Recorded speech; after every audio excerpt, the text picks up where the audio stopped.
Welcome to the Embracing Race podcast. All episodes were recorded in advance, so don't be alarmed if the timeline seems a little bit cattywampus.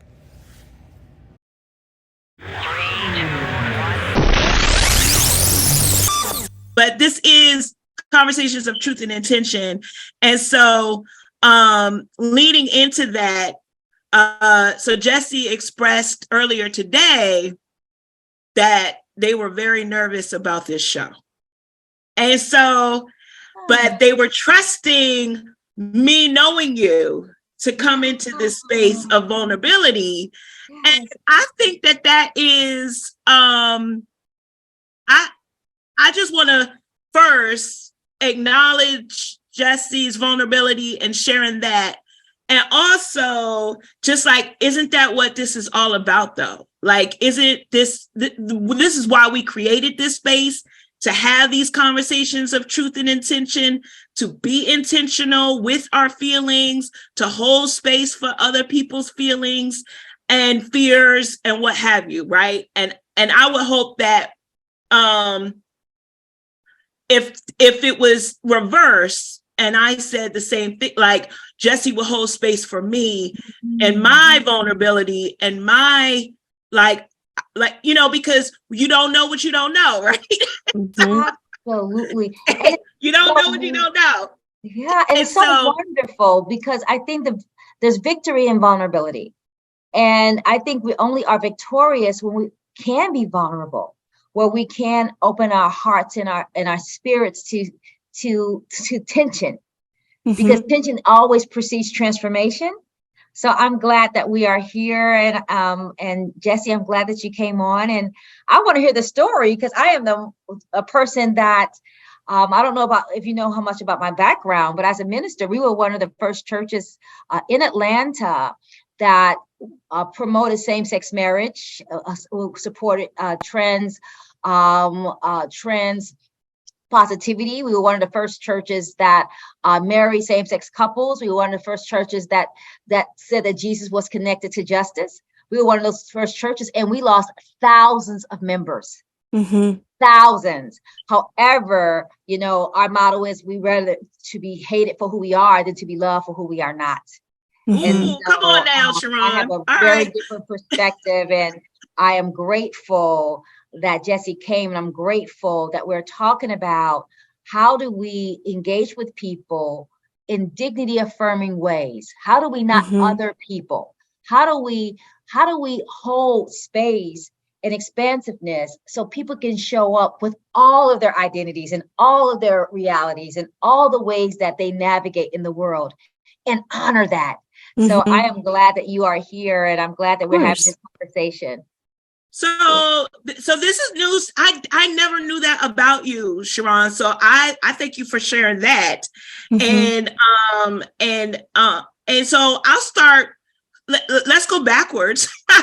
So we'll plug in the openings and all that stuff later, Jesse. But if you like, let's start with let's start with where you were sitting before 5:30 today. Like where I was sitting? Yeah, where you were sitting in terms of what was coming up for you and kind of your why and the why for that. Like, yeah, I mean, for me, the episodes that we've done this far, and I'm so thankful that you're on, SharRon. This was never like a me against you sort of situation at all. It was definitely a space of everybody that we've had on the show thus far, as Shawnee said, a very close personal connection with. And so, not to say that you aren't connected, but you're the first person that we've had that has reached out to us about being on the show rather than the other way around. And so you also have this really great background and you have a success of your own. And so it was kind of one of those situations where we wanted to know your why. And so far, we've never had to ask anybody their why of why you wanted to be on the show. And so I think because, like Shawnee was just saying, like, there's a whole part of your story that we didn't know. And while we're totally comfortable with opening up this space to tension, we definitely never want to open the space up to harm. And so when we're walking into that space, not knowing as much about you as we've known about our other guests, that led to some vulnerability, I think, for me at least, not necessarily for Shawnee, but there is that sense of protection of self, and there's that sense of protection of Shawnee, of not wanting to be taken advantage of, not wanting to unknowingly walk into an unsafe space, and not to assume that you would do that. But we live in this world that's the experiences that both of us have walked into before. And so protecting the space and leaving it open to having conversations, which is why Shawnee said, like, let's talk about it. Let's bring it up during the conversation, and express that vulnerability. And you already kind of, in many ways, kind of eased some of that vulnerability by just saying, like, we're one of the first. So I appreciate you coming in and being willing to express and acknowledge my vulnerability and coming in the space, and protection of Shawnee coming into the space, and what we've kind of created together. So thank you for that, for being willing to hear all of this. Yeah, thank you so much. I believe in the work that I do, I'm at that intersection of leadership, justice, spirituality, and healing. And it's at that intersection that I believe it's important to create the space for people to not only love themselves, but to allow others to love them. And that's why in all of my lives, as a corporate leader, in the corporate space, as a minister, a very progressive minister, I connect Jesus with justice. As a person who believes in healing and spirituality, I think it's important, and I know what happens when we demonize people, because we always demonize what we don't understand. And we demonize that because we have not decolonized our mind, and we have not interrogated our religious beliefs. Because many times, I know, really, as far as people of color, Black people specifically, we have a plantation theology that come on now, based on law, the law of God versus the love of God. And we don't understand that sexuality is on a spectrum and gender is on a spectrum. And I think it's really important that people appreciate that and know that we all are made in God's image, and God looks like all of us. And God is not a he, God is not a she, God is a spirit. And I am adamant about ensuring that people feel affirmed, people feel seen, heard, and supported, that we understand that we are all on this journey of life, that we all are navigating and negotiating complexities and contradictions that other people may not understand. And we have to hold space for that, because I know as a Black woman who was married to a Muslim, I know the Christians kicked me to the curb. I know as a Black woman in corporate America, I'm not accepted there. But also, since I work a full-time job and I'm an entrepreneur, people don't think I'm a real entrepreneur. And then I know that I call God she, so people don't want me in their pulpit. So because of all of that, I know what it feels like to not fit. I know what it feels like to know that you have a message and a way of understanding life that is outside the norm. But I think that all of us on this call, we are called to be prophetic, not popular. And once we are prophetic, and we will be purposeful. And because I think none of us are made to be predictable, because if not, we will not be unique. Yeah. So SharRon, come on with the P's. You didn't drop like 4 P's teaching us prophetic.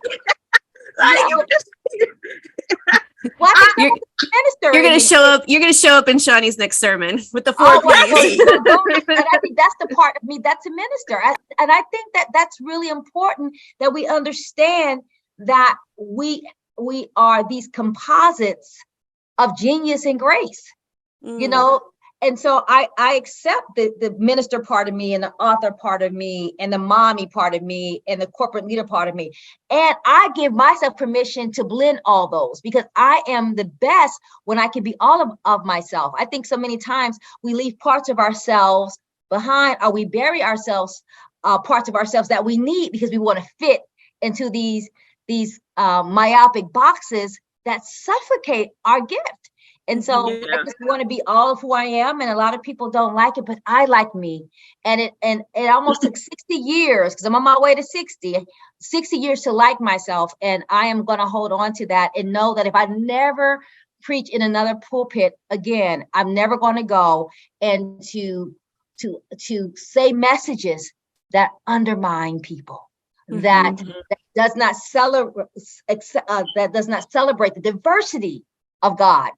And that means that we all are who we are. And that's how I feel about it. So I like to go back just a little bit, because I know that what I hope that this show does for people, people in congregations, people knowing that Jesus and justice are like need to go together.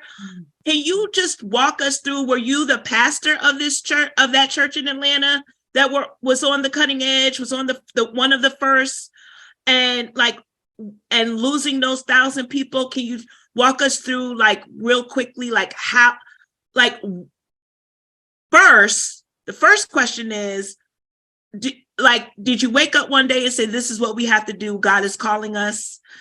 And what did it take to get there, to step out on faith? Because that was a faith walk for real. What a good question. Well, I'm a PK. So my father is a minister, and I grew up with a lot of ministers, Church of God in Christ. I was a church musician. And Pentecostal churches are really heavy on rules and laws. Yep. And after a while, when I was 23, I left the church and married a Muslim.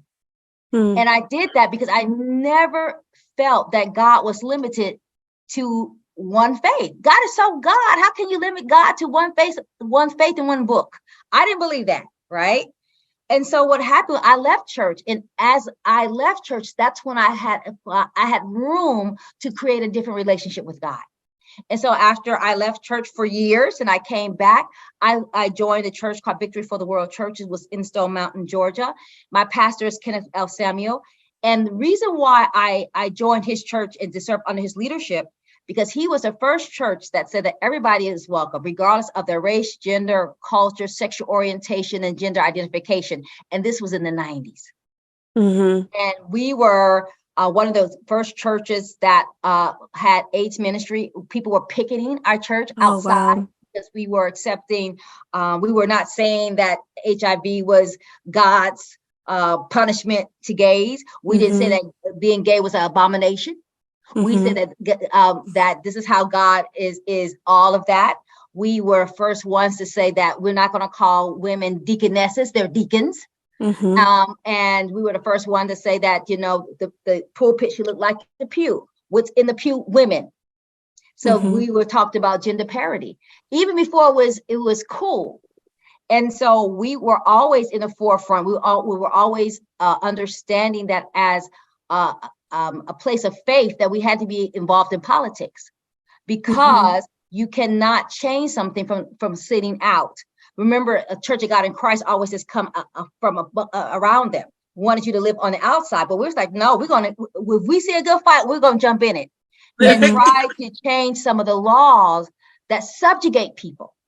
Because if you're really going to be the salt of the earth, you have to be the salt of the earth. And that means going in places where historically religion was not part of. But then we looked at religion differently. We said that religion was not about rules, it was about relationships. And so we had a very different understanding of how to be inclusive, how to have a sense of belonging, how to be accessible to people who have different, who need accessibility of support. So we were really out there thinking about how can we, if we're going to be truly for the community, do we have the infrastructure to be there for the community? And that's what we did. And so I served under Dr. Kenneth L. Samuel, and we lost thousands of members. We even believe that just because new chapters of the Bible are not being written does not mean that God is not speaking. Right. And we don't believe just because you close the Bible, you close God's mouth. We don't believe in any of that. And so we are very progressive, but we also are open and affirming church, meaning that we're just not a LGBTQI church, or we're not a straight church. We are a people church. We are a human church. And we make sure that our pulpit looks like the pews. And so we have ministers of all different gender identifications and spectrums and how they in expressions.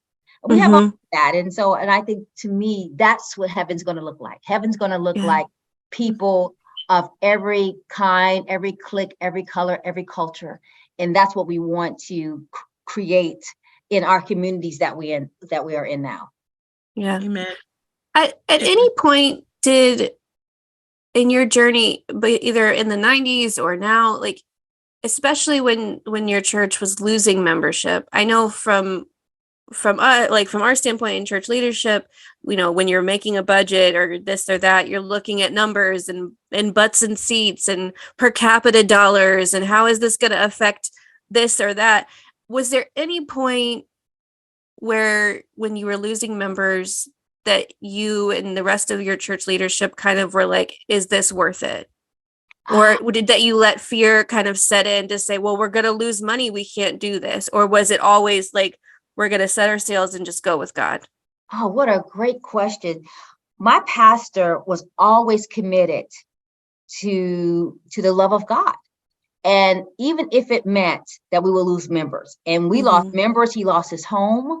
He lost his status. He started being uninvited to churches to speak. He lost his status. People said that, we believe what you say, we believe it, but I can't believe you saying that from the pulpit. Yeah. We talked about mental health. We talked about sexuality from the pulpit. Yeah. And so you were grieving in one way, but you were feeling empowered on another way because you felt like you were pursuing your call. And it's nothing that's more powerful than following your call. And that's what we did. And so it was scary, but everything was a faith walk. But our pastor would say that why would you again gain the whole world and lose your soul? And losing our soul was to have and promote and prostitute the gospel for money. Because our pastor will always say he's not going to be a pimp in a pulpit. And so we were really clear that we're not going to pimp the gospel and try to worry about numbers and nickels when we have a message to deliver and a community that needs you. Yeah. I heard recently an elder at my church was like, Jesus said, feed my sheep, not count them. And not skin them. How about that? Yeah. Don't count them and don't skin them. You know what I'm saying? And absolutely. Yeah. So I want to shift gears a little bit because you said you do this work in your corporate life. You do DEI work. And so how has that been, especially in the climate that we're in now? I was looking back, Facebook always reminds you of what you talked about. And I was like, and we are in the week of the shutdown 3 years ago.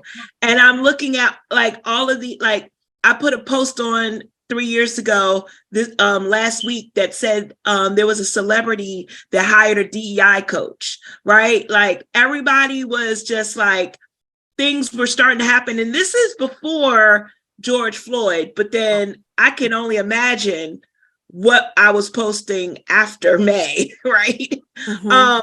But in corporate, where do you see areas of progress and like there's still work to do?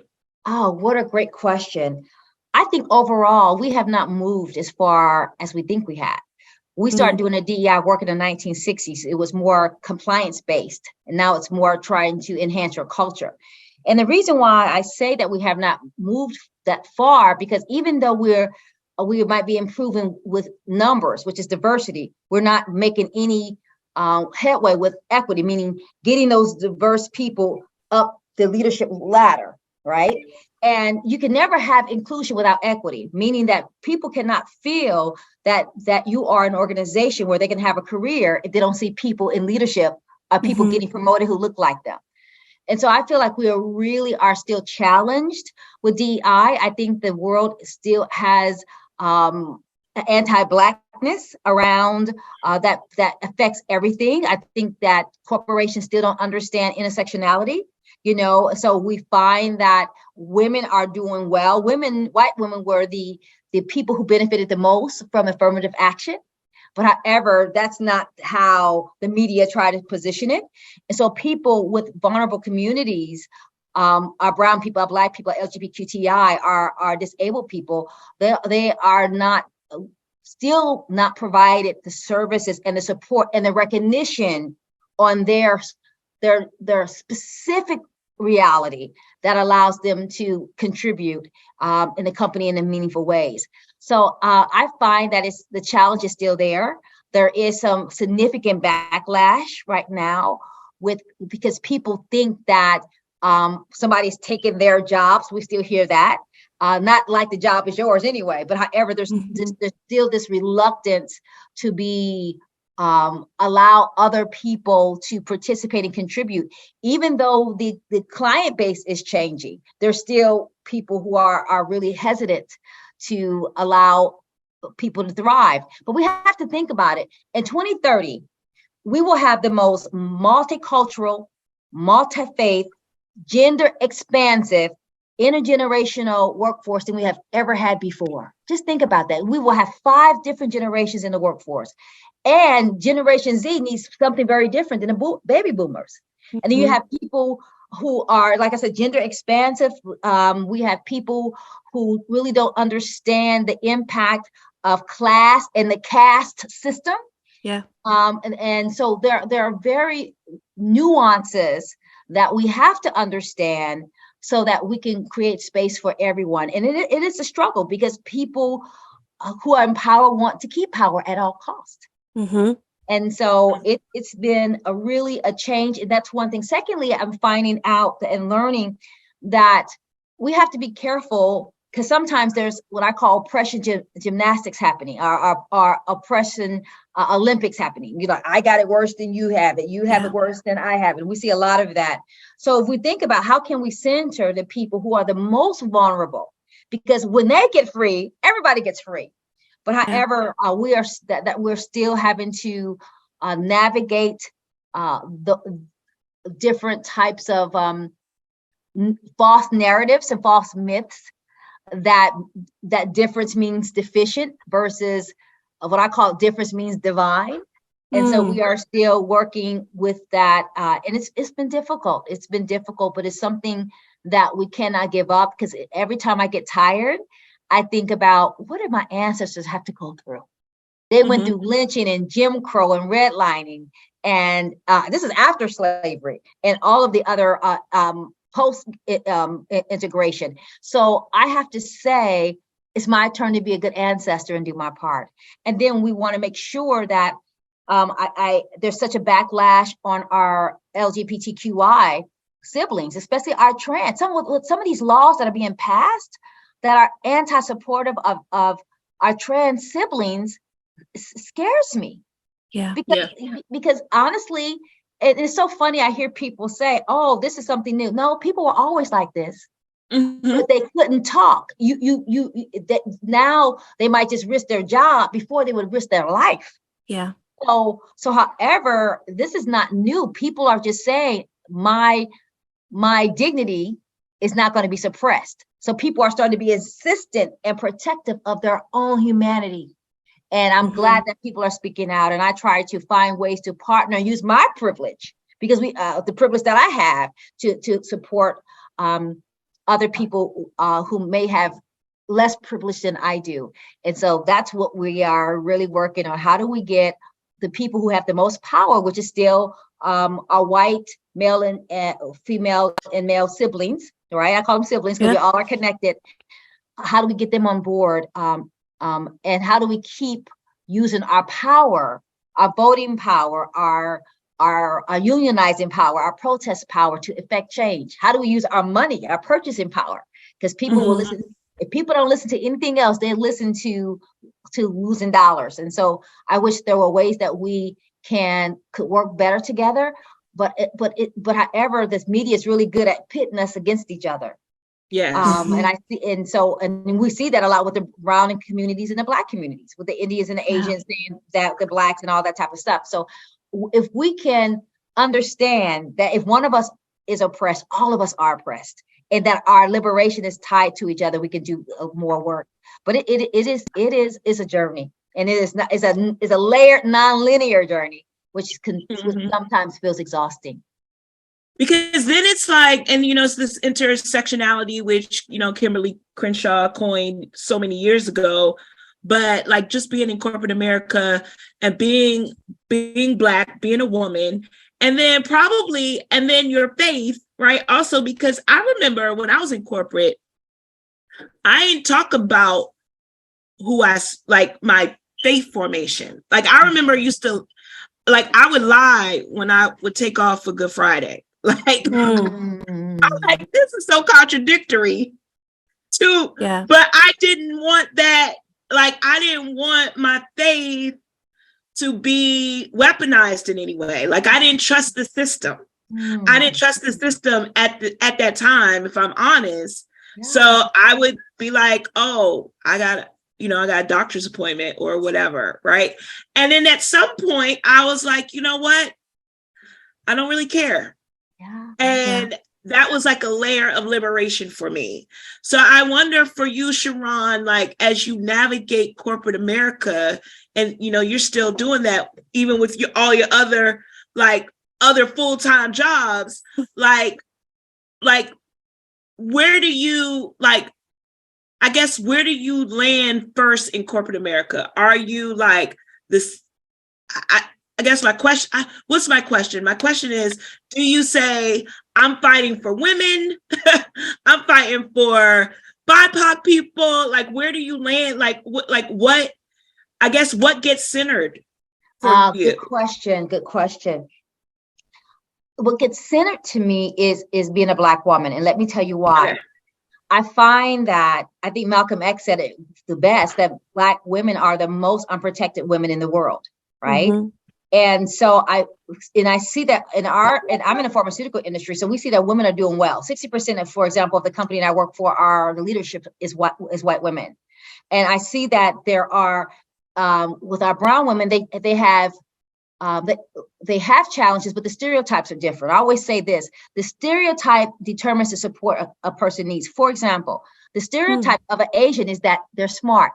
Yep. Stereotype of a person who is South Asian is that they're smart, right?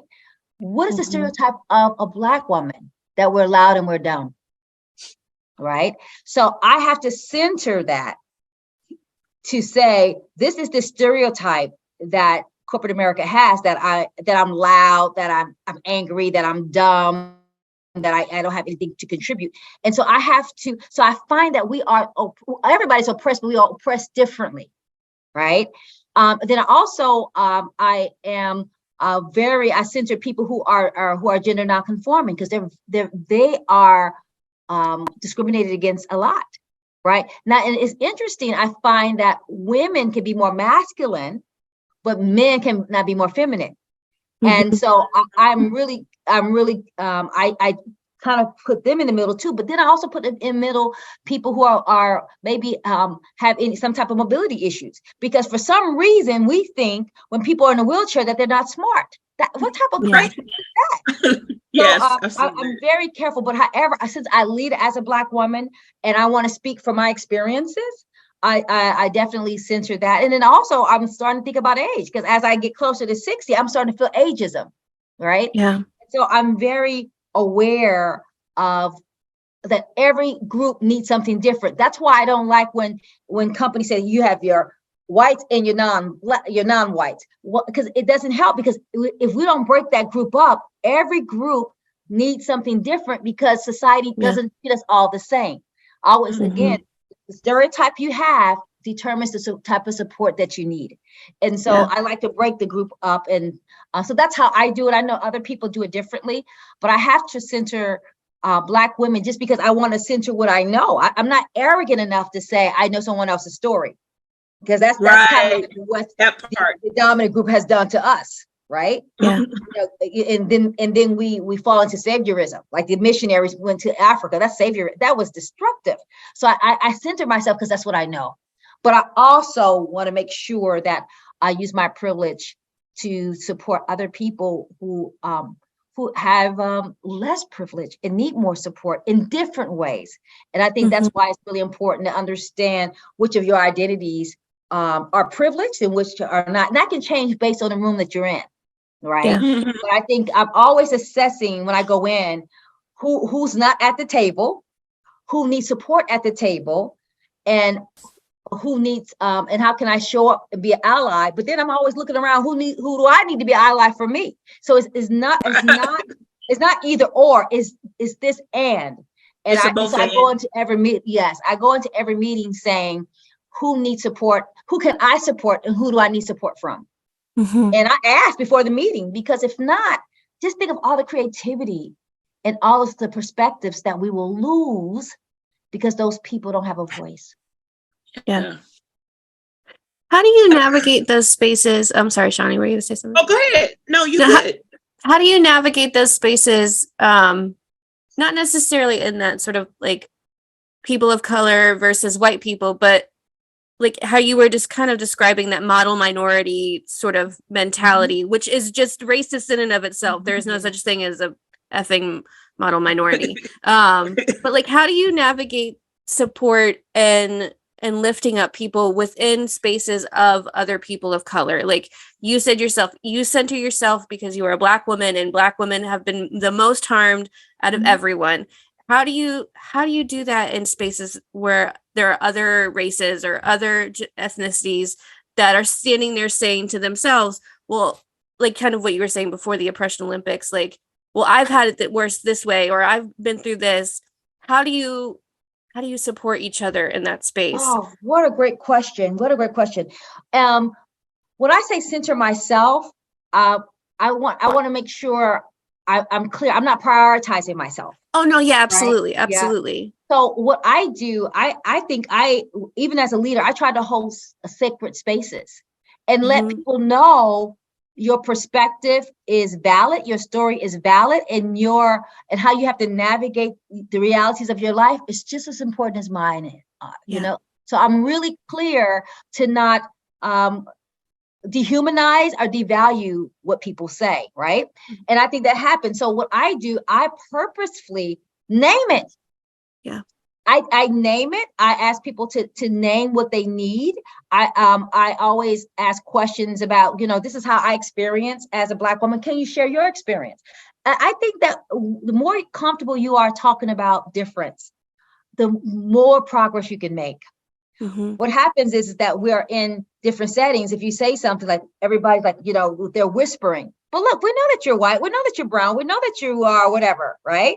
There might be other dimensions of you because we all have different dimensions of diversity. All of us have multiple identities, but just name it. And so I think that one of the ways you honor people is to say, this is my experience. How does that show up for you? Or how I need support. What does it feel? What does support feel like to you? What does support look like to you? Sometimes if I'm not clear, because there's cultural differences, I say, if I was supporting you, what would I be doing?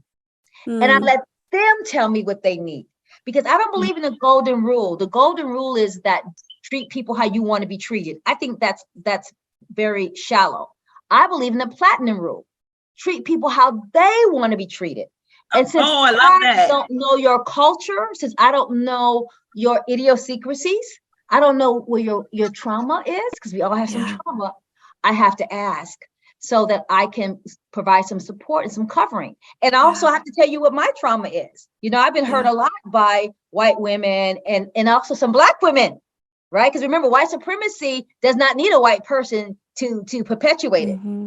Sometimes I feel that many of my Black siblings have been very destructive because remember, the oppressed learn how to oppress others very well. Yeah. And so, and I call that out too. But I think we have to create a safe place and also learn how to disagree without disconnecting, and learn how to be assertive without being abrasive, which means that everybody needs to have great conflict management skills and have to have good skills around difference. Because I tell people, listen, we're not in trouble. We're just in transition. And so how can we hold the tension? You're right, because you got to hold the tension. And so that's what I try to do. I know other people do it differently. Now I do it differently when I'm part of a group versus what I am facilitating a group, right? But however, I try to make sure that I'm even careful when I am facilitating, so I don't set myself up. I'm the authority and you are the peons. I don't like anything that reeks of superiority or subjugation. It's not something that's I value, and also it doesn't work well, especially with Generation Y and Z. They don't play. They do not. I want to go back real quick because I have struggled with this, SharRon, and I'm so glad we're having this conversation about when you said you said you call out when Black people in particular, because we're Black, right, are operating in white supremacy culture. And like, because I have struggled with calling it out in front of mixed company or remembering remembering my grandmother, you don't act like that around in front of people, right? And so I have just, and because my platform and because I'm in leadership, I do this dance of when to and having been in corporate America and knowing that, and so this idea of correcting in private and congratulating in public is always in the forefront. But when do you draw the line and say, no, y'all need to learn today? Yeah. Oh, what a great question. I'm with you. I believe in public praise and private reprimand. I'm very careful not to do that type of work in mixed company. And let me tell you why. What I don't want to do when you're dealing with a demographic that has been endured so much harm, so much shame, so much verbal abuse, I will not use that forum to abuse people. I don't care what color they are. I just don't. Now, because I believe in calling people in and versus calling them out. But what's really interesting is that many people don't know their history. Yeah. And so if you don't, so many times they don't know why they're acting in very self-hating ways. And so I do a lot, even in my coaching programs, we have a module on education. We talk about image, identity, indoctrination, and eyesight, which is eyesight. And people don't realize all the ways they have been conditioned to hate themselves and to hate people who look like them.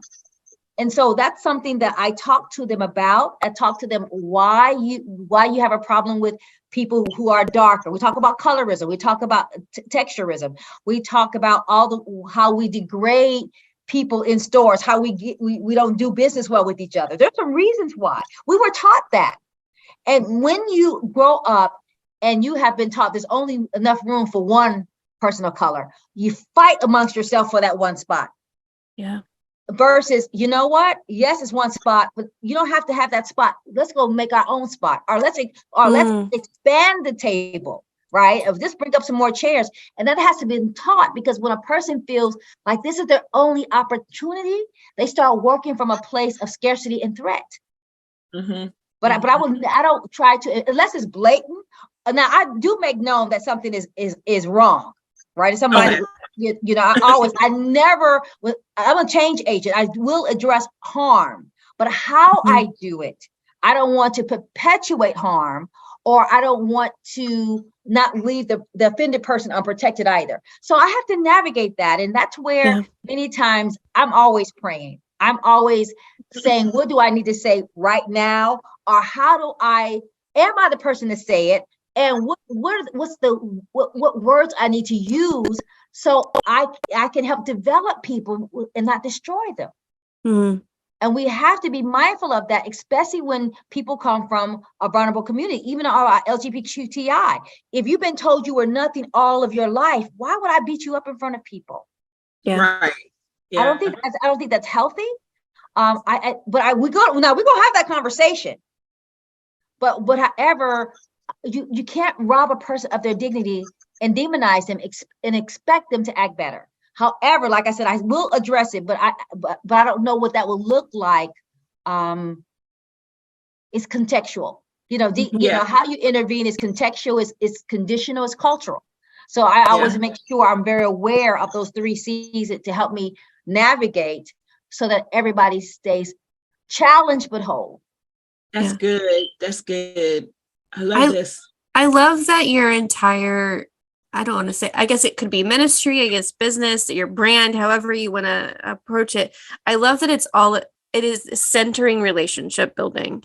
And I love just your reframing of, it's not what can I do for you, but what do you need? And I think even just that small switch of centering the person or centering the group to go from taking you out of the equation of what can I do for you? How can I be your savior today?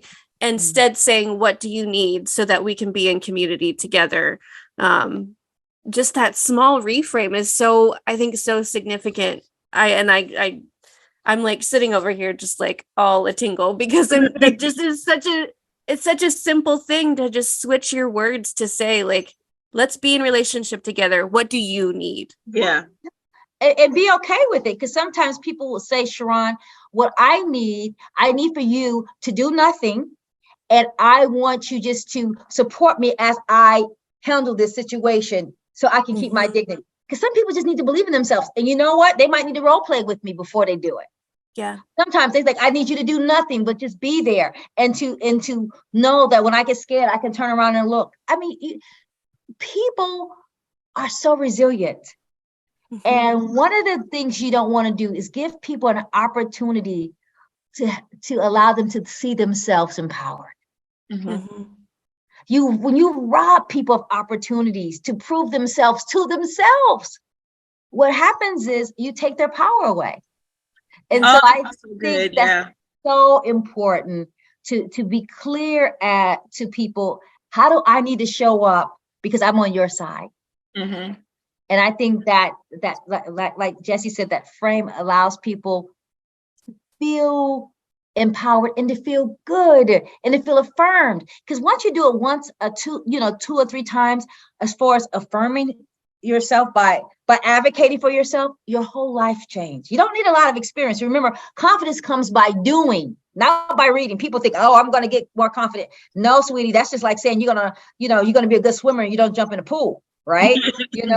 So confidence comes by doing. Let people do and be on the sideline cheering them on, and watch, and then you will see people bloom in just unimaginable ways.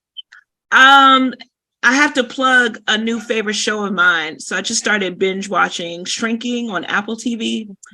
But anyway, so there's a scene. So the premise of the show is a therapist who's grieving the loss of his wife and starts to provide therapy in unconventional ways. He has not talked to his best friend in a year, right? And so when they finally have this a reconnection, he's like, why did you ghost me the best friend asks, why did you ghost me for a whole year? And he says, you wouldn't let me grieve. You wouldn't let me hit rock bottom, and I needed that. And you weren't listening to me. And that just gave me a whole new reframe, because even in grief, like when people go through grief, we want to be a cheerleader. We want to offer comfort, but some people just need to sit in it. Yeah. And we got to allow space for that, even though we love them. And even though, like, you got to sit in the tension. Yeah, that is so critical. I don't think as a country, we don't do grief well. No. And after doing so many funerals, I do grief well with others. I don't know how I'm gonna do well with my family, because I've never been tested that way, right? But sometimes I think, just to your point, I love how you put language on that. People just need for you to sit with them. Don't do anything. Don't all these empty platitudes. Please don't give me a scripture. Who wants to hear a doggone scripture? I don't want to hear any of that. And sometimes people say, SharRon, I just want you to come over and we're going to watch a movie. Yeah. And we don't understand that's healing for someone. Or let's go for a walk. That's healing.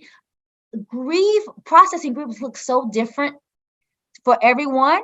And also grief is something that comes in waves. So you might can be okay for 2 years, and then 1 year you fall apart. I think that we have to understand that it's not linear, and that we have to allow people to have experience. And I think I love that. I'm going to look at that show, because if people cannot allow you to go through your process, they become toxic.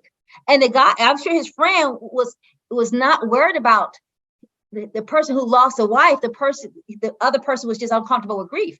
And I'm thinking, like, just because you're uncomfortable, you can't stop my journey. I think that's one of the most wonderful things to do. I remember doing that when I went divorced, and I had to stay away because people kept trying to fix me up with people. I'm thinking, I'm hurting. Even though I wanted to get divorced, it still was a grieving process. I still felt like a failure. I still need to go to therapy. I needed to put Humpty Dumpty back together again. And I stopped calling people, because every time you turn around, they had a date for me. I'm like, and I want to say, what do y'all really think of me?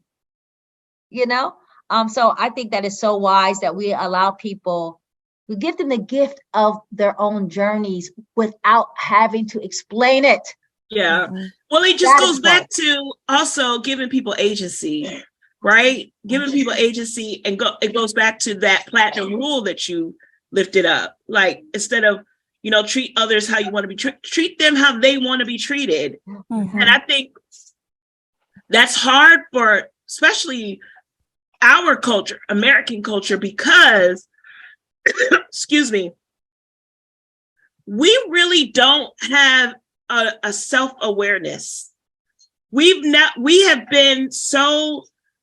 have been taught to deny self, all the way from self-pleasure to deny yourself, especially in the church. Like, you can't, right? You can't feel good because you got to go out and serve, right? Like, so it's just this sense of denying ourselves.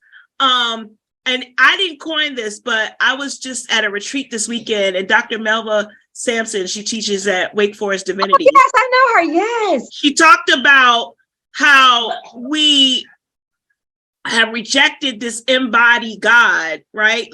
Right.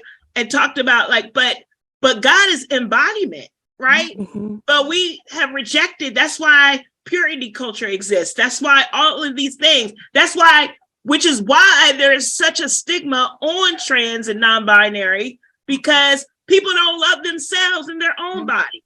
Yeah. So they want to just reject. Sorry, my daughter is cooking, and I don't know what she didn't put on this food, but we all confident here. So, Jessie, please talk. No, I think to couple off of what you're saying, Shawnee, I think that idea too, just that of even not even just I lost what I was trying to say, but self-care culture, or that idea of treat yourself. You can't, what was it, Shaniqua Walker Barnes at the Next conference last year that said that we've gotten to the point where we feel guilty about self-care because we are not able to live into our full selves without being guilted into saying that we're taking a selfish day or something. We can't even take care of ourselves, particularly the Black and community and the people of color, BIPOC community, because you're already combating a stereotype, like you were saying, of being lazy, of being dumb, of not working hard enough. And now you're coming in and saying, well, I need to take care of myself, or that treat yourself mentality, when in reality, not doing those things, not taking care of yourself is not biblical. It is not what God intended for us, to go long periods of time working ourselves to the bone, and then you get one day out of the year where you can just take care of yourself. And yet we've still, especially white culture, have perpetuated that, and yet also capitalized on, let me sell every book I possibly can, or make this channel on YouTube or on TikTok to tell you all the ways that you can take care of yourself.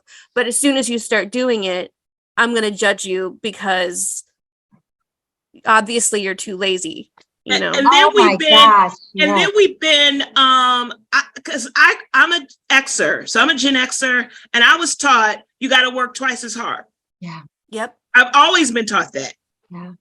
So I've never been taught to sit down and take a break. Sitting down and take a break means that you don't value anything. I think God, what you, Shani, and Jesse said, I think if we have to learn how to manage three important things: shooting, shaming, and shunning.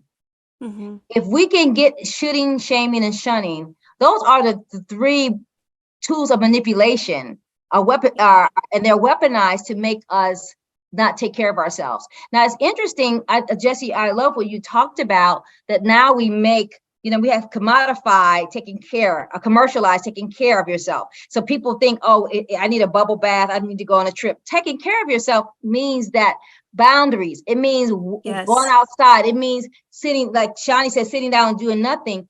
And I think that now people are confused because they think, well, I didn't go on vacation, I'm not taking care of myself. I didn't give myself a bubble bath. I didn't get my nails done. It's so much more. To me, I take care of myself when there are boundaries. When I stop working, when I was tired, because I'm right there, a Generation X baby boomer, and we were taught that you work until you die, and then that's it. We didn't. It was nothing about prioritizing your own wellness. We didn't even talk about mental health back then. You just pray it away, And so I think there's so many ways that we have to unlearn, and a lot of it was done in the name of religion. Yep. And so I think it's really important. That's why it's so important that we talk about mental health. We talk about spirituality. We talk about sexuality. We talk about all of the ways that we are human, politically, socially, economically, all of those types of things. And you have to talk about it from a place of wisdom. And also we have to identify some of the passed down beliefs that we got from our ancestors were just for survival, for their time period, for their season. And sometimes I think we try to take the old law and put it in a new reality. Sometimes that works because there is some time tested truth. But sometimes we have to say, you know what, I know that they had to do that because that was their reality that they were navigating, but that's not good for me. And that's not good for this season of my life. And so that goes back to self-awareness. But we tell people to have self-awareness, but we don't teach them how to critically critique the text. We don't tell them how to interrogate their beliefs. We don't say how to confront paradigms and narratives. We don't talk about how to reimagine identities. We don't talk about how to coexist with different with people who have different types of complexities. We don't talk about all of that, and we have to talk about all of that, because if not, we have this false sense of understanding ourselves, and when we don't understand ourselves, we don't treat ourselves well, and we other people. And when we villainize them and demonize them and dehumanize them. And so we got to be careful when we start othering people versus approaching people, what I call courageous curiosity. Yeah. And I think that's really important. Can I just say that I have like a new love for you. Like I loved you in 2016 when I first met you, and I started working for Polish Your Gift, and you had your anthology, and I knew you were amazing then. But I'm about to shed a little tear. I'm so grateful. So we have rapid fire questions. Hold on, before we get to that, Shani, I just want to I want to give you some time to be able to kind of talk about your book, talk about your coaching and your facilitating.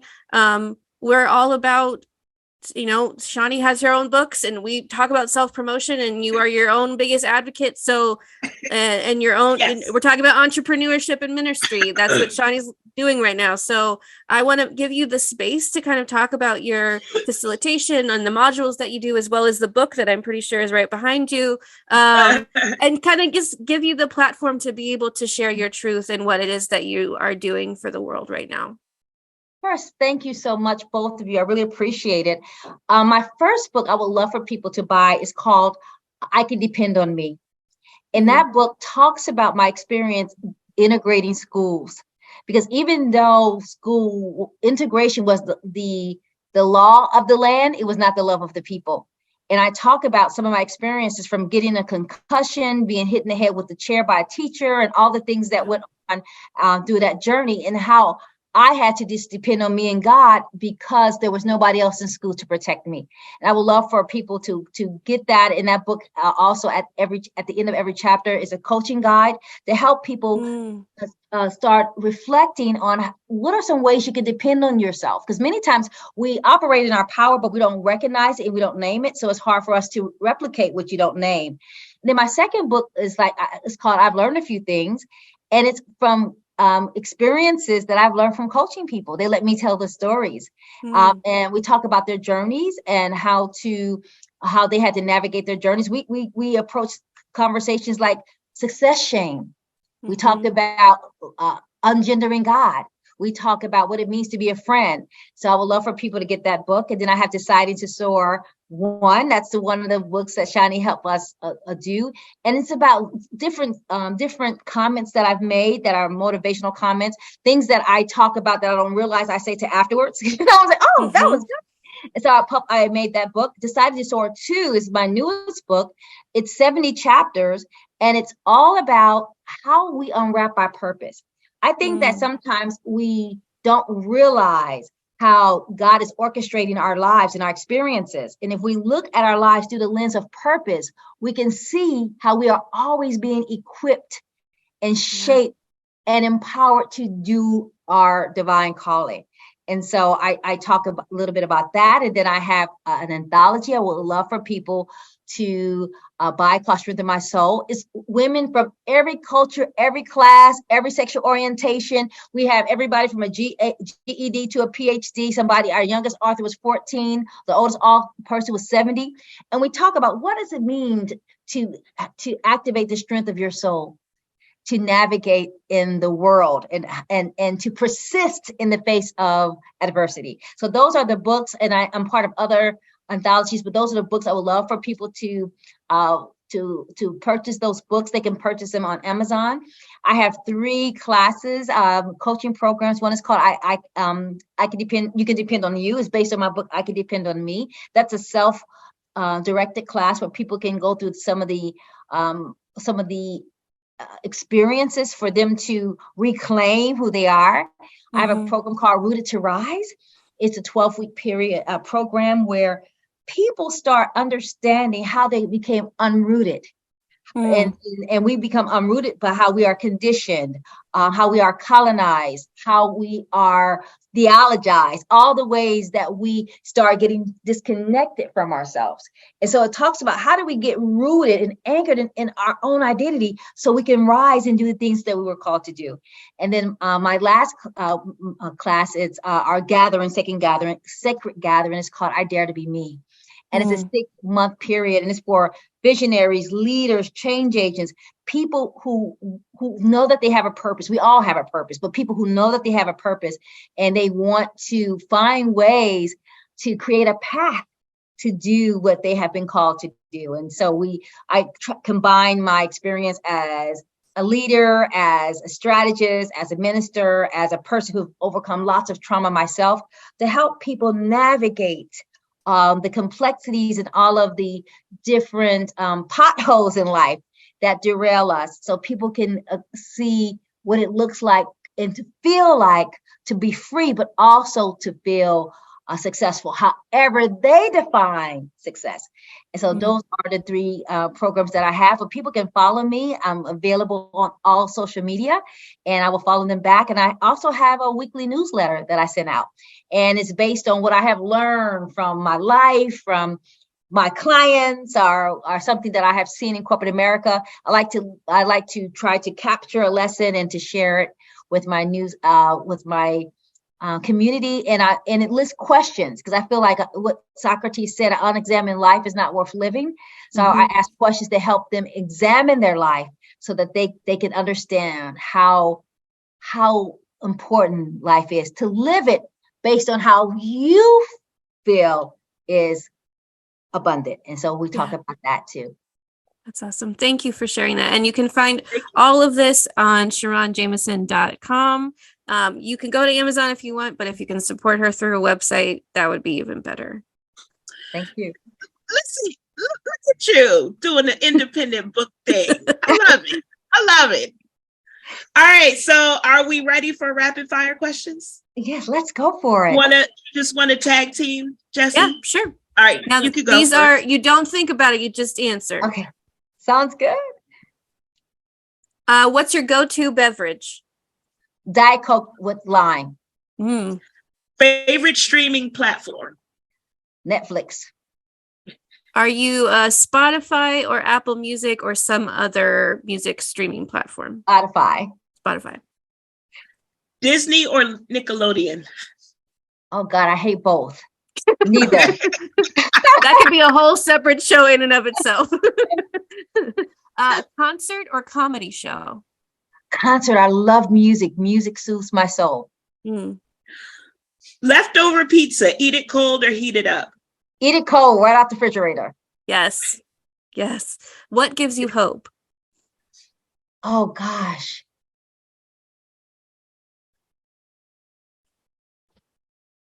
Babies.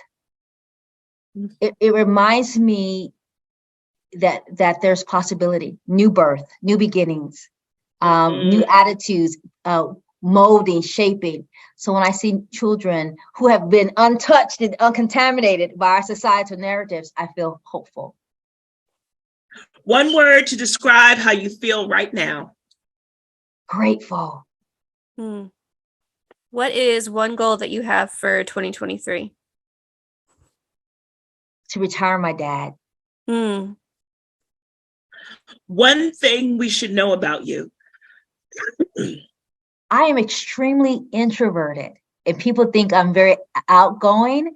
I am very introverted. So after church, I like to run to my car, and I do well on stage. I do well one-on-one, but not in a large group. And people think I'm very outgoing, but I'm not. I'm pretty. Parts of me is shy. I'm right there with you, 100%. Your last question, and this one you can take as much time as you need, is what does love mean to you? Oh, love means, I love what Cornel West said. He said, love is justice out loud. And so I believe that agape love is when all of us have enough, that every human being feels safe and seen and supported, where all humans have rights, where there's no subjugation and no domination, where there's no exploitation and extraction that we have seen, where everybody's history is told through their own lived experience, where every culture is honored and celebrated, when people have the ability to worship in ways that heal their soul, where people can be whatever identity that totally reflects who they are on the outside, when we can no longer have to live in boxes and live in closets. That's what love feels like to me. Is when we can be who we are all the time, and we never have to leave parts of our identity, parts of our humanity behind to fit into societal boxes. Yeah. Well, I can tell you right now, SharRon, I'm pretty sure that when people hear this episode, you're going to show up in a lot of sermons on Sunday. Absolutely.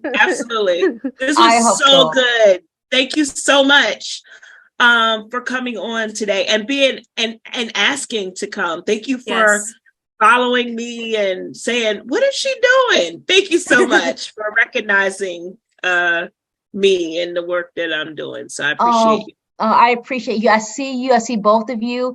And when I saw your topic about race, I feel that this whole racism is America's original sin. Yes. And anything that I can say and do to allow people to honor difference without demonizing difference, that's my call to do in the world. So I honor both of you, and thank you so much for letting me spend time with you today. Pause.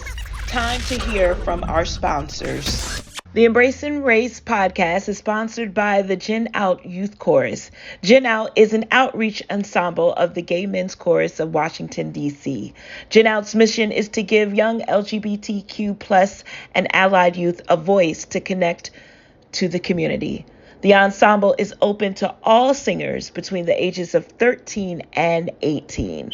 For more information, contact www.gmcw.org.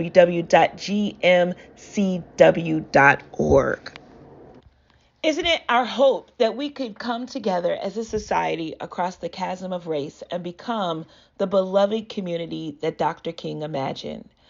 Interwoven Congregation's mission is to organize and support partnerships between faith communities with different racial compositions in order to foster racial justice and healing.